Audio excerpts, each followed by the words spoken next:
Hai, Assalamualaikum warahmatullahi wabarakatuh. Alhamdulillah pada malam hari jam 9 lebih sudah sampai di kota Purworejo. Tepat tengah malam kita jalan-jalan di alun-alun Purworejo. Alun-alun ini terletak di pusat Kabupaten Purworejo. Sekeliling alun-alun terdapat beberapa bangunan penting seperti Masjid Agung Darul Mutakin Purworejo, Gereja GPIB, Kodim, Pendopo, dan kantor Bupati. Alun-alun Purworejo dibangun pada tahun 1830 yang merupakan salah satu alun-alun terbesar di Pulau Jawa. Wow, luar biasa. Luasnya 62.500 meter persegi atau sekitar 6 hektar. Di alun-alun ini dilengkapi dengan taman bermain, alat kebugaran, paseban, dan lapangan kota. Sungguh sangat luas.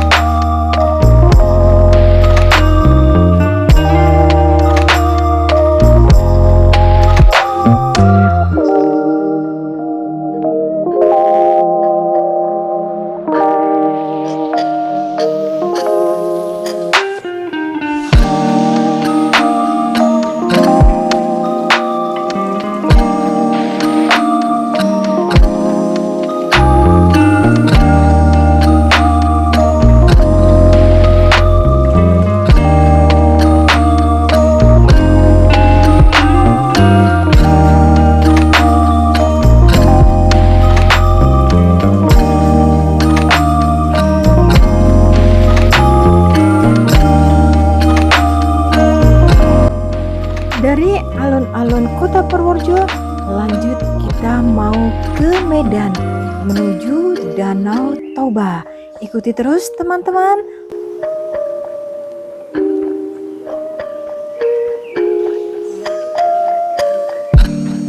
Dalam perjalanan menuju ke Danau Toba, kita kulik dulu yuk bagaimana sejarah Danau Toba yang membentang sepanjang 100 km dengan lebar 30 km terbentuk akibat letusan super dahsyat dari gunung api Purba-Toba. Singkat cerita, Danau Toba menceritakan tentang kisah seorang pemuda Toba dan seekor ikan mas. Toba mengingat janji dengan ikan mas tersebut, tetapi pada akhirnya gagal untuk menepatinya. Pada zaman dahulu di sebuah desa di Sumatera Utara, hiduplah seorang petani bernama Toba. Ia hidup sendiri sebatang kara. Setiap hari ia bekerja menggarap ladang dan mencari ikan.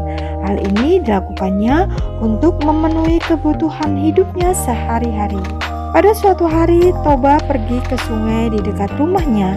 Ia bermaksud mencari ikan untuk lauknya hari ini. Dengan hanya berbekal sebuah kail, umpan, dan tempat ikan, ia pun langsung menuju ke sungai. Setelah sampai di sungai, Toba langsung melemparkan kailnya.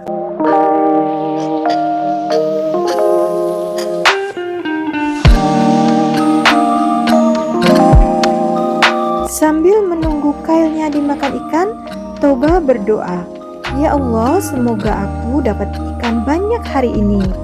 Beberapa saat kemudian, kail yang telah dilemparkannya terlihat bergoyang-goyang. Ia segera menarik kailnya.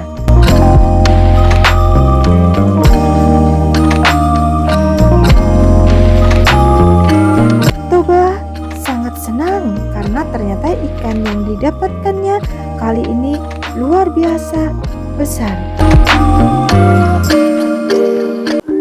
Setelah beberapa saat memandangi ikan hasil tangkapannya, Toba sangat terkejut. Ternyata ikan yang ditangkapnya itu bisa berbicara.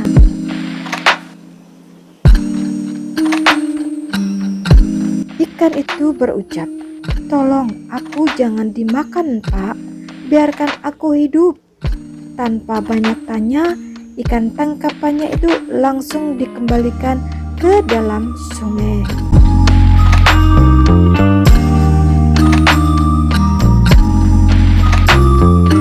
Setelah beberapa menit, Toba terkejut karena tiba-tiba ikan tersebut berubah menjadi seorang wanita yang sangat cantik. Dan wanita tersebut berkata, "Jangan takut, Pak, aku tidak akan menyakiti kamu," kata si ikan yang sudah berubah wujud menjadi wanita. "Siapakah kamu ini? Bukankah kamu seekor ikan?" tanya Toba. "Aku adalah seorang putri yang dikutuk karena melanggar aturan kerajaan," jawab wanita itu. "Terima kasih, engkau sudah membebaskan aku dari kutukan itu. Sebagai imbalannya, aku bersedia kau jadikan istri," kata wanita itu. Tanpa pikir lama, Toba pun mengangguk. "Baiklah, saya setuju," ucapnya. Namun wanita itu mengisyaratkan satu permintaan terakhirnya. "Kamu berjanji tidak boleh menceritakan asal-usul saya yang berasal dari seekor ikan," kata calon istrinya itu. "Jika janji itu dilanggar, niscaya akan terjadi petaka yang sangat dahsyat," ucapnya dengan tatapan serius.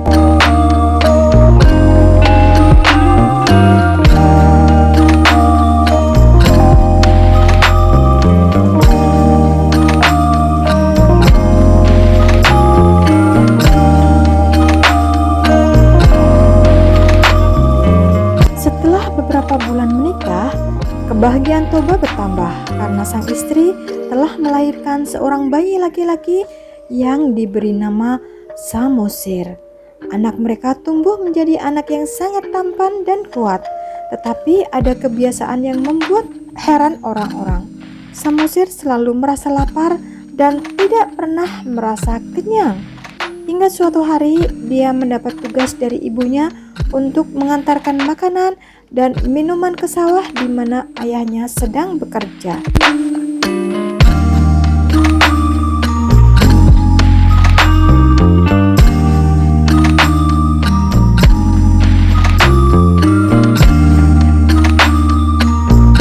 Namun tugas tersebut tidak dipenuhinya. Semua makanan yang seharusnya untuk ayahnya dilahap habis. Setelah itu dia tertidur pulas di sebuah gubuk. Karena sudah tidak tahan menahan lapar, Pak Toba berada di sawah langsung pulang ke rumah. Di tengah perjalanan pulang, petani ini melihat anaknya sedang tertidur di gubuk. Pak Toba langsung membangunkan anaknya. "Hei Samosir, bangun!" teriaknya.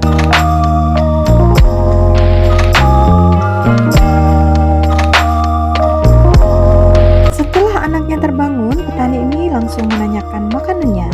"Mana makanan buat ayah?" tanya Pak Toba. "Sudah habis kumakan," jawab Samosir. Mendengar hal itu, Pak Toba langsung memarahi anaknya.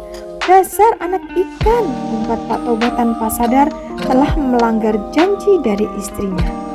Setelah petani Pak Toba mengucapkan kata tersebut, seketika itu juga anak dan istrinya hilang. Dari bekas injakan kakinya, tiba-tiba menyemburlah air yang sangat deras disertai dengan turunnya hujan dan petir. Air meluap sangat tinggi dan luas hingga membentuk sebuah danau. Danau itu akhirnya dikenal dengan nama Danau Toba. Pesan moral dari cerita rakyat Danau Toba, tepatilah janji yang telah dibuat. Amanat pertama adalah apabila seseorang berjanji, maka ia wajib menepatinya supaya tidak ada orang yang merasa tersakiti. Hal ini dapat dilihat dari tokoh Toba. Jauh sebelum kelahiran Samosir, Toba telah membuat janji dengan istrinya yang merupakan jelmaan ikan bahwa ia tidak akan pernah mengungkap identitas asli istrinya itu kepada putranya. Akan tetapi Toba mengingkarinya yang lantas membuat ibu Samosir kecewa. Akibatnya putra dan istrinya menghilang, kemudian muncullah mata air yang selanjutnya membentuk Danau Toba. Kedua, mematuhi perintah orang tua. Satu hal yang bisa dipelajari dari tokoh Samosir adalah bahwa seorang anak sepatutnya mematuhi perintah orang tuanya. Ibunya telah memerintahkan Samosir untuk mengantarkan makanan ke ayahnya. Namun, anak laki-laki tersebut malah memakannya di tengah jalan. Tidak heran jika Toba tersulut emosinya akibat perbuatan putranya tersebut. Berikutnya ketiga, jangan mengambil hak orang lain. Masih berkaitan dengan poin sebelumnya. Pesan moral dari cerita rakyat Danau Toba adalah untuk tidak mengambil hak orang lain. Samosir yang memakan bekal ayahnya termasuk ke dalam perbuatan mengambil hak orang lain. Ini karena bekal tersebut ditujukan untuk sang ayah, bukan untuk dirinya. Tentu saja ini merupakan perbuatan yang kurang baik. Keempat, yang terakhir, dari kisah Toba kita dapat belajar akan pentingnya bersabar, menahan amarah. Ketika seseorang marah, dirinya bisa saja tidak sadar mengucapkan sesuatu yang bisa menyakiti perasaan orang lain. Tentunya hal ini akan membuat orang lain tersinggung, sakit hati. Toba secara tidak sadar mengucapkan anak ikan kepada Samosir, yang berarti ia telah mengingkari janjinya kepada istrinya.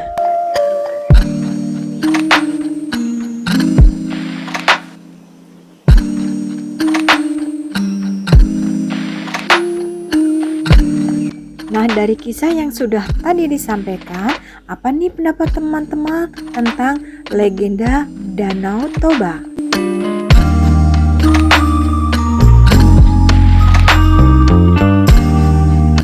Teman-teman, ini pemandangan kota Medan dilihat dari atas hotel.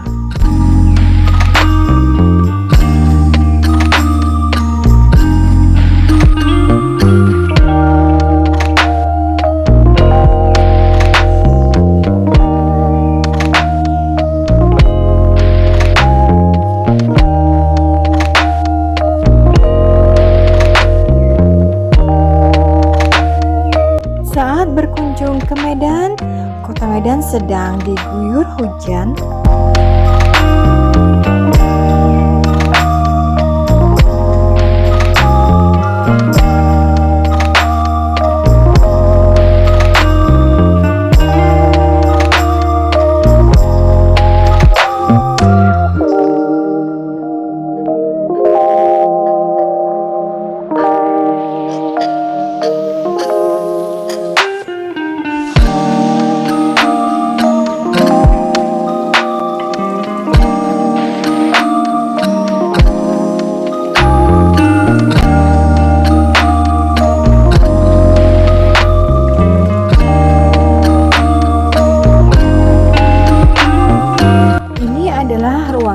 Hotel di mana kami menginap di kota Medan.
Suasana Danau Toba di malam hari sangat damai. Inilah Danau Toba dan tempat penginapannya.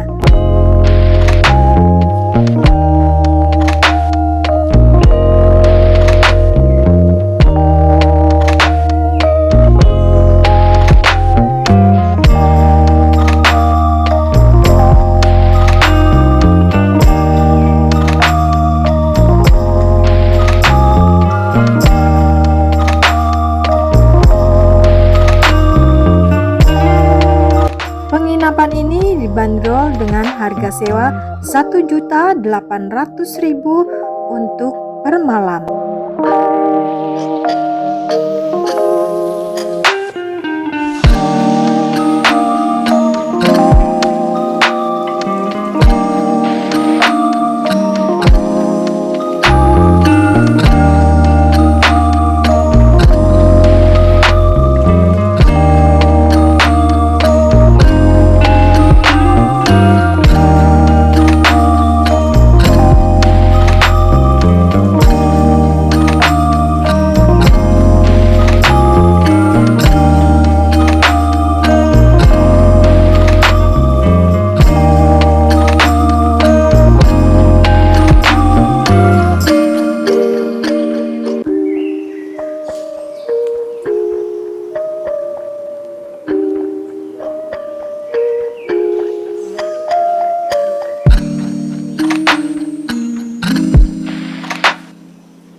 Suasana Danau Toba di pagi hari, udaranya sangat sejuk dan segar.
Indahnya Danau Toba cocok nih untuk liburan keluarga atau juga yang akan berbulan madu.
Demikian perjalananku kali ini dari kota Purworejo menuju ke Medan wisata di Danau Toba. Terima kasih teman-teman sudah menonton sampai selesai. Kita bertemu kembali pada video Lucky Derbal yang akan datang. Bye bye. Wassalamualaikum warahmatullahi wabarakatuh.